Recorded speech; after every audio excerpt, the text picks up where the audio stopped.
আর এখন কেন তোমার প্রতিযোগিতা? এখন আমাদের পুরান মুরব্বি হালি তো মুরব্বি তুমি পারবা একদম দেখা যায় 100% মুরব্বি এখন মারবে তো দেখা যায় পুরান মুরব্বি পারে কিনা পুরান মুরব্বি যদি পারে তাহলে মনে হয় আমরা একটা আকর্ষণীয় পুরস্কার তুমি যে পুরস্কার উনি চোখে দেখে নাই হানি দেখা যায় মুরব্বি পারে কিনা আচ্ছা আবার জুতার মালা দিব না তো? হ্যাঁ মুরব্বি আকর্ষণীয় একটা সুন্দর পুরস্কার দিব হ্যাঁ ঠিক আছে, মুরব্বি পাবেন তো? ইনশাআল্লাহ একদম হ্যাঁ হ্যাঁ দেখা যাবে।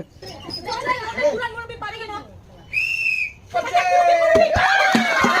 তো আমাদের পুরান মুরব্বি আজকে প্রাইজ জিতে নিয়েছে তো পুরান মুরব্বির জন্য রয়েছে একটা নীল টিকটিকি জগ তোমার হাততালি মারেন